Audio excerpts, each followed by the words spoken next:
যেটা বাংলায় হচ্ছে, বাংলাকে স্পেশাল করে টার্গেট করা হয়েছে।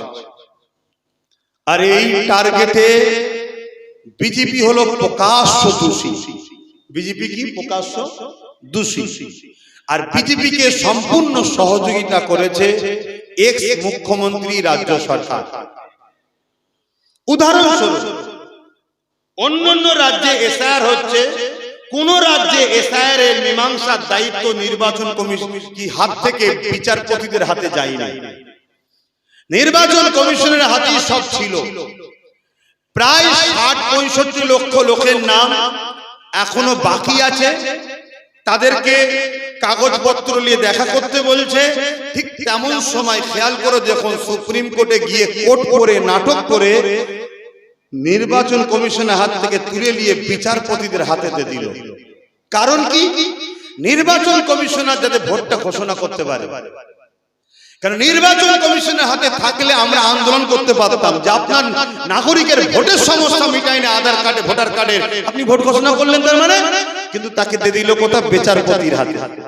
আর বিচারপতি বলছে এটা তো আমার কাজ নয়, ভোটকে ঘোষণা করবে না করবে, আমাকে দায়িত্ব দিয়েছে, আমি দেখছি, আমার যেটা সন্দেহ হবে আমি কেটে দেবো। পরবর্তীতে তুমি ট্রাইব্যুনালে যে উকিল টুকিল লাগিয়ে দলিল কাগজপত্র নিয়ে তুমি যাবে, তখন যদি জজ সাহেব মনে করে তুমি নাগরিক তো নাগরিক। এরকম হচ্ছিল না? হচ্ছিল না। কিন্তু মালদায় কোন এক জায়গায় কিছু অ্যাক্সিডেন্ট ঘটাতে পুরো সেটাকে ঘেটে ঘ হয়ে গেল। এখন ঘোষণা শুনছি কি যা হবে ভোটের পরে হবে। আদৌ ভোটের পরে হবে কি হবে না কোনো গ্যারান্টি আছে? এই যে 93 লক্ষ কম বেশি মানুষ আজকে বিপদে পড়েছে, এর জন্য সম্পূর্ণ দোষী কেন্দ্র সরকার। আর সেই সরকারকে সম্পূর্ণভাবে যে বাঁচাতে সহযোগিতা করছে সেটা হলো এক্স মুখ্যমন্ত্রী, রাজ্য সরকার। আমার সঙ্গে আপনারা কি একমত হতে পারছেন? যদি না হন তাও বলবেন একমত করা হতে পারছেন, হাত তুলে সাক্ষী দেন। ব্যাস, এই যে মানুষকে ভাসানো হলো, যে মানুষকে ভাসায় সেই জালিম না জালিম না। দ্বিতীয় নম্বর চলে আসেন ওয়াকফ, অর্থাৎ ইসলাম ধর্মের ধর্মীয় সম্পদ, মসজিদ, মাদ্রাসা, কবরস্থান, ঈদগাহ, খানকা, এটাকে কেউ যদি জুলুম করে ধ্বংস করে দিতে যায় সে জালিম না জালিম না? কেন্দ্র সরকারি ওয়াকফকে মিটাতে চাইছে না চাইনি? রাজ্য সরকার সাথ দিয়েছে না দেয়নি? জোরে বলো। তাহলে এরা দুজনই ওয়াকফের বন্ধু না দুশমন? জোরে বলো। দুশমন যে হবে আমার মসজিদ মাদ্রাসা, সে জালিম না জালিম নয়? এবারে চলে আসুন রাসূলুল্লাহর একটা হাদিস। এখানে আমার উলামা ভাইরাও রয়েছেন, রাগ না করে চশমা খুলে দিয়ে আসুন। কি ভুল হচ্ছে আব্বাস সিদ্দিকীর বুঝান, কিন্তু মনে রাখবেন বিপদে আমি আছি, আপনিও আছেন। আপনি ফুরফুরাওয়ালা হন, তবলিগওয়ালা হন, দেওবন্দিওয়ালা হন, বেরেলিওয়ালা হন, আর যে কোনো ওয়ালা হন, বিপদে কিন্তু আমি আপনি উভয়ই রয়েছি। কেন? কবরস্থান আপনার আমার, মসজিদ আপনার আমার, মাদ্রাসা আপনার আমার, সবটা টার্গেট। তাই মনে রাখবেন, ব্যাপারটা বুঝার চেষ্টা করুন। তাই আমি বলবো, আল্লাহ রসুলের মিশকাত শরীফের হাদিস, নবী বললেন কোন মুসলমান যদি অত্যাচারী জালিমকে, অত্যাচারী জালিম জানার পর কোন মুসলমান যদি শক্তিশালী করার জন্য তার সাথ দেয়, ওই মুসলমান ইসলাম থেকে বেরিয়ে যাবে। আমি আবার একবার বলছি, কোন মুসলমান যদি অত্যাচারী জালিমকে, অত্যাচারী জালিম জানার পরও তাকে শক্তিশালী করার জন্য সাথ দেয়, ওই মুসলমান ইসলাম থেকে বেরিয়ে যাবে। যারা এসআইআর এর নামে নিরীহ মানুষকে পেরেশান করছে তারা জালিম না জালিম নয়? এর জন্য কেন্দ্র সরকার, রাজ্য সরকার উভয়ে দোষী না দোষী নয়? তাহলে এরা জালিম না জালিম নয়? যারা ওয়াকফকে মিটাচ্ছে কেন্দ্র ও রাজ্য সরকার, এরা জালিম না জালিম নয়? জানার পরও কেউ যদি এদেরকে ভোট দেয়, তার মানে শক্তিশালী করার জন্য, তারা ইসলামে থাকবে না বেরিয়ে যাবে? রাসূলুল্লাহর হাদিস। আর যে বেরিয়ে যায়, তার নামাজ, তার দাড়ি, তার টুপি, তার মুফতি, তার মাওলানা, তার বক্তা, তার হুজুর, আর কিছু রইল? একটু মাথা ঠান্ডা করে কাজ করবে। রইল এবারে এই কথা, রইল বিজেপি চলে আসবে। বিজেপি আসার জন্য সব থেকে বেশি সহযোগিতা এই বাংলায় যিনি করেছেন তিনি রাজ্য সরকার। কেন? 15 বছর আগে এই বাংলায় কোনো বিজেপি ছিল না, ইনি বিজেপিকে এনেছে, খাল কেটে কুমির এনেছে। এক। দ্বিতীয় নম্বর, সে যেভাবে মুসলমানদের নামগুলোকে বাদ দিচ্ছে প্রতিটা বিধানসভায়, তাহলে আপনি যদি 20%, 20,000 মুসলমান, 30,000 মুসলমান ভোটই দিতে না পারেন, তাহলে আপনি রুখবেন কি করে? কিন্তু 2021 আমি বলেছিলাম যে চেয়ারের একটা পায়া তৈরি করো। আজকে যদি এই সরকারকে তুমি 2011 200 কি বলে 150টা কি 140টা দিতে, আর আমাদেরকে যদি 40 50 60 70টা দিতে, কম বেশি যারা ছিলাম আমরা, তাহলে একসাথে সরকার হতো না? হতো না। তাহলে এই সরকার কি এই জুলুম করতে পারত? অতএব বোঝো, এখনো সময় আছে, এখনো সময় আছে। হাড়ুয়া হোক, বাদুরিয়া হোক, দেগঙ্গা হোক, বসিরার উত্তর হোক, ভাঙর হোক, মিনাকা হোক, ক্যানিং পশ্চিম হোক, ক্যানিং পূর্ব হোক, এই যে কোনো ভাবো আমডাঙ্গা হোক, অশোকনগর হোক, এসব জায়গায় একদম বুঝতেই তো পাচ্ছেন আবহাওয়া সব উল্টো চলছে।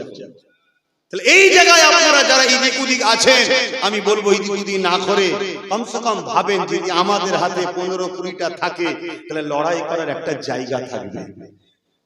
একটা ছেলে যদি এতটা লড়াই করতে পারে, তো এইটা একটু মাথায় রাখার জন্য আপনাদেরকে বলার অধিকার আছে না? একটু অধিকার বলে গেলাম। বাকি দুটো বিষয় বললাম, সেটা হলো এসআইআর দুশমন, এসআইআর করে যে মানুষকে শেষ করছে যারা, আর যারা ওয়াকফকে মিটাচ্ছে। জালিমকে ভোট দিলে, জালিমকে শক্তিশালী করলে আল্লাহ রাসূল বলছে ইসলাম থেকে বেরিয়ে যাবে, একটু মনে রাখবেন। তাই আপনি হয়তো কাউকে ভালোবাসেন, আজকে সে কিছু ভুল করে ফেলছে, আপনি ভালোবাসা ঝুঁকে পড়ে তার পক্ষে দাঁড়িয়ে সোশ্যাল মিডিয়ায় কথা বলছে, আপনি আপনার ভালোবাসাকে আরো পাকে পুঁতছেন। আমাকে যদি সত্যি কেউ ভালোবাসে, আমার যদি ভুল হয়, সে আমার হয়ে হাওয়া যদি দেয়, তাহলে জানবেন সে আমার দুশমন। আর সে যদি আমায় সত্যি ভালোবাসে, সে আমায় বুঝাবে যেটা আপনি ভুল বলছেন, তাহলে জানবেন সে আমার উপকার করলো।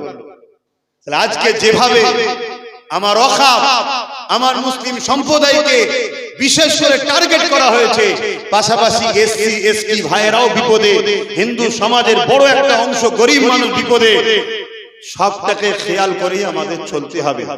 যদি অনেকে বলছে যদি আমাদের সঙ্গে আপনাদের মনে হয় যে সাথ দিতে অসুবিধা হবে, তাহলে আমি বলবো বিগত দিন যাদের সাথ দিয়েছিলেন তারা আপনাদের জন্য কি করলো বলেন, কি করেছে বলেন। সেই জায়গায় আমরা তো বেশি কিছু বলছি না, আমরা শুধু ডিফেন্স করার মতো একটা শক্তি আমাদেরকে দেন, একটা ডিফেন্স করার মতো শক্তি নিজেদের হাতে একটা রাখেন, এটা দরকার আছে না? নাই। কেন? বাই চান্স যেমন আজ ঠকালো, এসআইআর হতে দেবো না, আমার লাশের উপর দিয়ে হবে, হইয়ে দিল। ওয়াকফ আমাদের ব্যাপার নয়, দিল্লি চলে যাও আন্দোলন করো, বলেছে তো নাকি? তাহলে আপনাদের তো দিন এসছে, বলবেন তো দিল্লি চলে যাও, বলবেন না? সেই জায়গায় এই যে ফাঁসিয়ে দিল, আজকে বলছে নাকি এনআরসিতে কাউকে ক্যাম্পে যেতে দেবো না, তো এ যা না বলে সব হ্যাঁ হয়। তাহলে কালকে আপনার হয়ে লড়বে কে? যদি সেই জায়গায় যদি আপনার পাশে নবী বংশের আওলাদ, দাদা পীরের আওলাদ, নওশাদ ও তার সাথে 15-20টা যদি থাকে, লড়াই করার একটু হলেও তো লোক পাবেন নাকি? একটু মাথায় রাখবেন। এটুকু বললাম, তো ভাড়া দিলেন যে আমি আমার বাপ, আমার মা, আমার ভাই, আমার বোনকে তো বুঝাবো নাকি যে খবরদার রাজনীতি করতে গিয়ে যেন ঈমান হারানা হয়ে যায়। কেন এমন লোককে সাথ দেবেন না যে আপনার দ্বীনের ক্ষতি করছে। হ্যাঁ, আমার কাছে দুটো অপশন এসেছে, একটা মুসলমান, একটা হিন্দু। মুসলমান সূরাতে কিন্তু দ্বীনের দুশমনের সঙ্গে হাত মিলিয়েছে, অমুসলিম কিন্তু দ্বীনের দুশমন নয়, আমাদেরই লোকের সাথে হাত মিলিয়েছে। আমার কাছে এ অমুসলিম কোন জাত দেখবো না, এ আমার মসজিদের যদি উপকার নাও করে, ক্ষতি যখন করেন এর সাথ আমি দেবো। ও মুসলিম সেজে মসজিদের যখন ক্ষতি করছে, ওর সাথ আমি দিতে পারবো না। কথা কিছু মাথায় ঢুকছে? কেন? রাজনীতি আমি চাই না আমার মসজিদ নেতারা করে দিক, আমার মাদ্রাসা নেতারা করে দিক, ওর জন্য আমরা আছি না? নাই। কিন্তু আমি এটা চাই আমার মসজিদ মাদ্রাসার ক্ষতি যেন করো না, তাই তো নাকি? তুমি রাজনীতি করছো, রাজনীতি করবে যাও, মানুষের রুজি রুটি শিক্ষা স্বাস্থ্যের কথা ভাবো, আমার মসজিদের তোমাকে ভাবতে হবে না, বিরোধীও করতে হবে না। কিন্তু তুমি তো ভাবলে না, উপরন্ত নিউ টাউনে আমার জায়গায় আমি মসজিদ করছি, তুমি করতে দিলে না এখনো, আর তুমি রাজকোষের টাকা দিয়ে সেখানে ধর্মস্থান তৈরি করছো। এটা কি তুমি ঠিক করছো?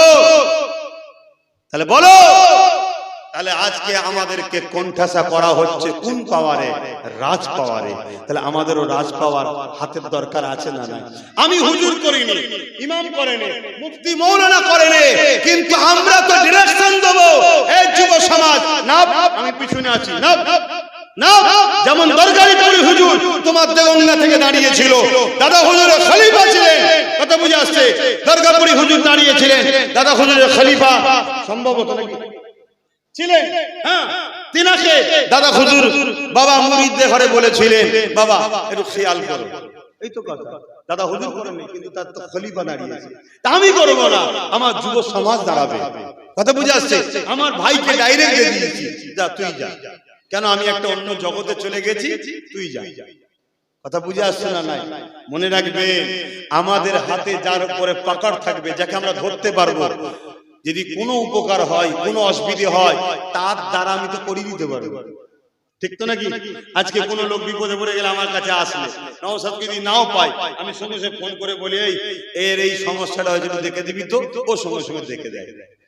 তাহলে এই গুণ আপনারা বুঝবেন, আপনাদের এলাকায় আশপাশে, এটা কি এলাকা? হাড়ুয়া, দেগঙ্গা, এই যে দেগঙ্গা, হাড়ুয়া, বসিরহাট, উত্তর, এইসব এলাকায় যদি আমার ভালোবাসার মানুষ যারা, যাদের উপর আমার কথা চলবে, তাহলে কিছু হলে আমি তাদের উপরে করে দিতে পারবো, এগুলো মাথায় রাখবেন। তো যাক, আগামী দিন হয়তো এই নাগরিকত্ব পেতে গেলে কি লড়াই হবে না হবে, সেই লড়াই তো করতে হবে, কেন 93 লক্ষ লোক তো চারটিখানি ব্যাপার নয়। আমি আগেও ছিলাম, আজও আছি, লড়াই যত বড় হোক করতে হবে, কিন্তু মনে করি প্রশাসন আমাদের সামনে বাধা হয়ে দাঁড়াবে, তাই তো নাকি? তো প্রশাসন যাদের কথা শুনবে, সেরকম কিছু লোক যদি আমাদের হাতে থাকে, তাহলে লড়াইটা একটু জোর হবে। এটা ভাবার যদি হয় ভাববে, না ভাবার হয় আমি কি করতে পারি। সংক্ষেপ সময় অনেক কিছু বললাম, আবার একবার বলি, যাদেরকে আমরা ভালোবাসি তারা ভুল পথে চলে যাচ্ছে, আল্লাহ তাদেরকে হেদায়েত করুক, বলুন আল্লাহুম্মা আমিন। তাদেরকে যদি ফিরাতে চাই, সবচেয়ে বড় বিষয় হারা দরকার, আল্লাহুম্মা আমিন।